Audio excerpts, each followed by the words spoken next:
Shalom and blessings. All praises to the Most High, Yahweh. I did get my homework done. I was able to complete it. It was just, I had the rough draft done. I just had to type it up, and I had to do a little more research, and I got it done. Praise Yahweh. It was just about critical thinking.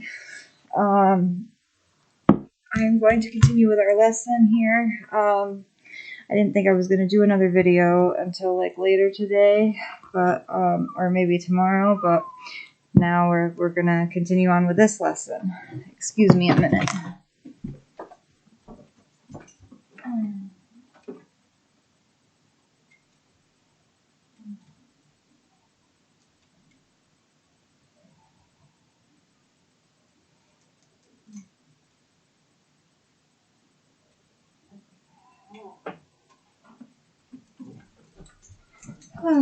Just wanted to fix my bangs a little bit. Oh, they looked good in the mirror. Oh well. It's okay. I'll just go like this. There. That's better. Okay. Come, I shall show you the bride, the Lamb's wife. If you are not the bride, but think you are, this is especially meant for you. Scripture identifies a bride, which is the same as a wife. Paul speaks of this bride, and so does the writer of Revelation and the prophets of Yahuwah. The war in heaven is still waging, and the bride will become a fortress on the day of redemption, also known as the return of Yahusha at the end of the distress, the great tribulation. After 1,000 years, known as the millennium, the war in heaven will end with all those in rebellion being cast alive into the lake of fire. The bride is discussed by one of the messengers that release the 7 last plagues. And one of the 7 messengers who held the 7 bowls filled with the 7 last plagues came to me and spoke with me, saying, Come, I shall show you the bride, the Lamb's wife. Revelation 21:9. The bride is described as a great city coming from the skies, and her light was like a most precious stone, clear as crystal, and named the New Jerusalem. The 12 gates each bear a name for a tribe of YISHARARAL. And there is a qualification stated concerning those who may enter her. People practicing error will be blocked from entering. Blessed are those doing his commands, so that the authority shall be theirs unto the tree of life, and to enter through the gates into the city. But outside are the dogs, and those who enchant with drugs, and who whore, and the murderers, and the idolaters, and all who love and do falsehood. Revelation 22:14 and 15. Unconditional obedience to the commandments or to the commands of Yahuwah is required, not unconditional indulgence, as many false prophets and teachers have been repeating. Repetition doesn't make anything true. We are given our faith, belief, fidelity as a gift, and that faith produces the good works or the good fruit, obedience to the Torah, instructions of Yahuwah. If we practice idolatry or worship Yahuwah in a way he did not command worship, we must purge such things and learn what pleases him. We are counted righteous by belief, and our belief is perfected and shown by our obedience. Our obedience is the fruit of righteousness. We can identify a tree by the fruit we see on it. By the fruit we see in the bride, we can identify her. If we see what we think is the bride observing Christ's Mass, Easter, or Ishtar, Sunday, Lent, Ash Wednesday, Halloween, all of which stem directly from pagan practices and times, is it remotely possible that we are deceived? Where in Scripture was the bride instructed to practice any of these things? House of worship using steeples or obelisks and bells are of pagan origin. If the Christmas tree didn't originate from Yahuwah's Torah, how did it get mixed up with what people do? It is not secular either. It is an Asherah. Please verify this by personal research. Evidently, the bride currently has a few major spots and wrinkles, which need to be wiped away. Google the words Asherah, ornaments, tree. Behavior is the evidence of our belief. Brother Jacob or James tells us, you see then that a man is declared right by works and not by belief alone. Jasser 2:24, he continues the idea in a later verse. For as the body without the spirit is dead, so also the belief is dead without the works. I'm gonna eat. Sit down. We're gonna eat. Or James Jacob 2:26. I apologize.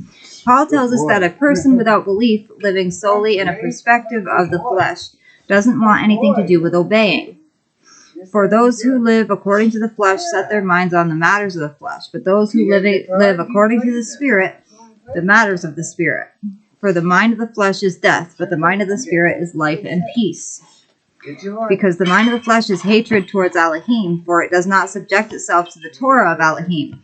Neither indeed is it able. Those who are in the mind of the flesh are unable to please Elohim. But you are not in the flesh, but in the Spirit, if indeed the Spirit of Elohim dwells in you. And if anyone does not have the Spirit of Mashiach, this one is not his. Romans 8:5-9. The mind of the flesh is hatred towards Yahuwah, because it does not subject itself to his Torah, or instruction.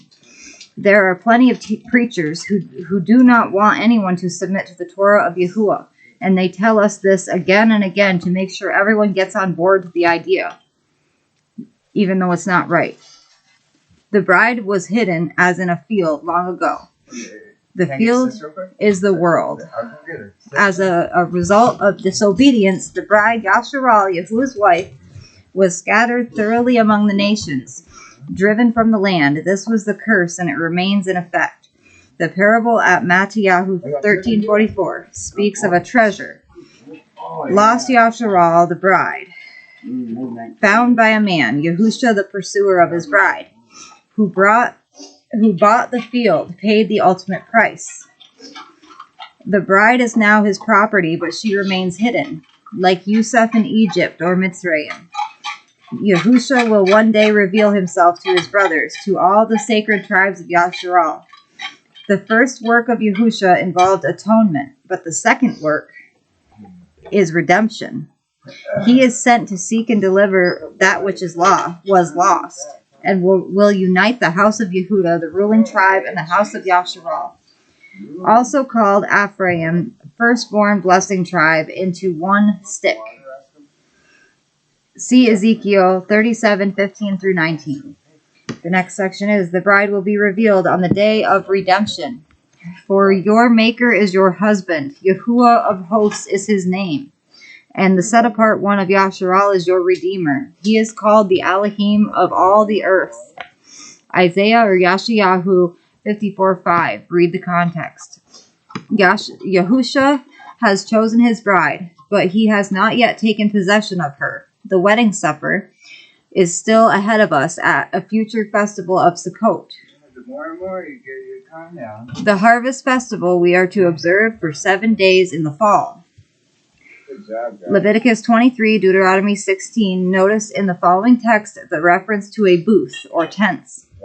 Hebrew Sukkot will be the time of the return of Yahusha at the harvesting of the earth. Good job. And I, Yehukanan, saw the set-apart city, New Jerusalem, coming down out of the heaven from Elohim, prepared as a bride adorned for her husband. And I heard a loud voice from the heaven saying, see, the booth of Elohim is with men, and he shall dwell with them. And they shall be his people, and Elohim himself shall be with them and be their Elohim. Revelation 21:2-3. Yahusha is preparing his wife so that she may be without spot or wrinkle. Again, from more text, we can see our redemption comes during the observances of the 7th month after the last shofar or feast of trumpets, Yom Teruah. 1 Thessalonians 4:13-18. Now, brothers, we do not wish you to be ignorant concerning those who have fallen asleep, lest you be sad as others who have no expectation. For if we believe that Yahusha died and rose again, so also Elohim shall bring with him those who sleep in Yahusha. For this we say to you by the word of the Master, that we, the living who are left over at the coming of the Master, shall in no way go before those who are asleep.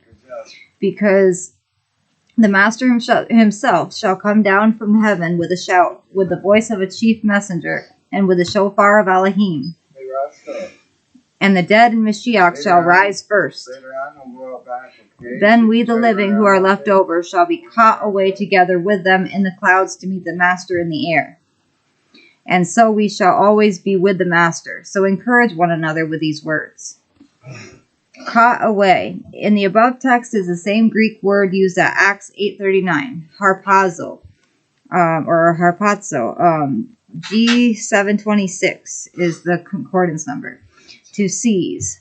Latin raptus, as in seizing property.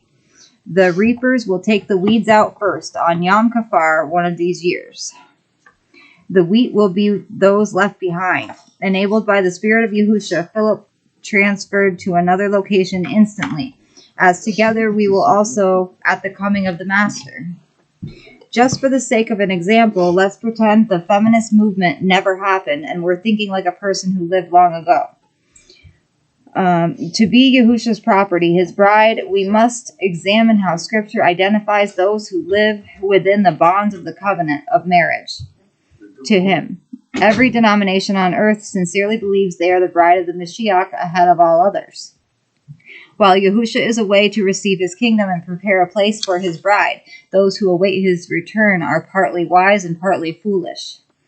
At Matthew 25, 1-13, 10 maidens seem to correspond to the 10 tribes of northern YISHARARAL. Stop it, Roscoe. Some have wisdom and have prepared themselves more than others. The oil or perfume that is discussed represents the guidance of Yahusha's spirit related to his name, helping make the wise maidens aware of what is needed to prepare themselves for the abrupt arrival of the bridegroom. Indeed, the wedding feast is an exclusive affair. Yahuwah says we will obey in the latter days while among the Gentiles. Deuteronomy 4:30. In your distress, great tribulation, when all these words shall come upon you in the latter days, then you shall return to Yahuwah your Elohim, and shall obey his voice. Read the full context of all the texts being quoted in this study. Deuteronomy 30:1-4.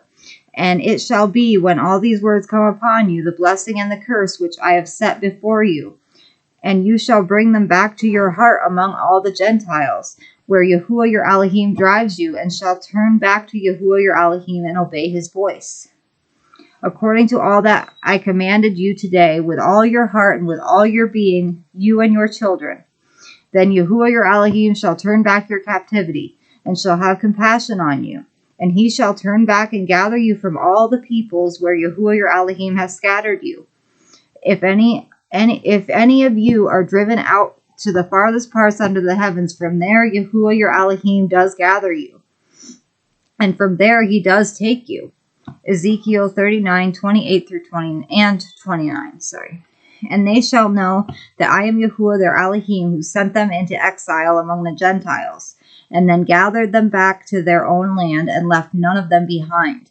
And no longer do I hide my face from them, for I shall have poured out my spirit on the house of YISHARARAL, this declares the Master Yahuwah. The one doing this is Yahusha the bridegroom, who will end our captivity. Who is Yahusha married to? Is it the church, as we have been told? The bride, the children of YISHARARAL. The church, derived from a pagan word cirque or circus, is really the kahal, or the congregation of YISHARARAL. YISHARARAL is anyone who enjoins the covenant, walking according to the Torah.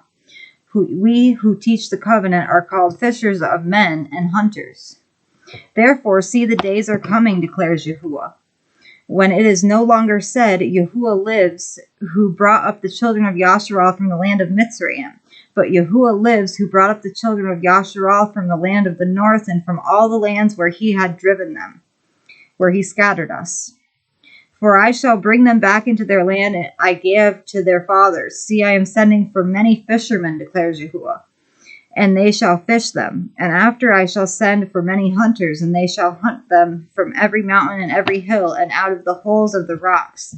Jeremiah 16:14-16. Day of distress, great tribulation. O Yahuwah, my strength and my stronghold and my refuge in the day of distress. The Gentiles shall come to you from the ends of the earth and say, our fathers have inherited only falsehood, futility, and there is no value in them. Jeremiah or Yirmiyahu 16:19. False terms like God and Lord will cease. Notice Psalm 80:14-19. Return, we beg you, O Elohim Zabuo, Yahuwah Zabuo. Look down from heaven, or the Shamayim, and see, and visit this vine and the stock which your right hand has planted, and the son whom you made strong for yourself. It is burned with fire, it is cut down, they perish at the rebuke of your face. Let your hand be upon the one at your right hand, upon the son of Adam who you made strong for yourself, and we shall not backslide from you. Revive us, and let us call upon your name. Turn us back, O Yahuwah Elohim Zabuo, and cause your face to shine that we might be delivered. The bride will eventually know her husband and take his name on her lips. The bride has always been YISHARARAL, into which Gentiles must engraft into the vine. It is Isaiah 56 and Jeremiah 3, Acts 15, Ephesians 3, and Romans 11.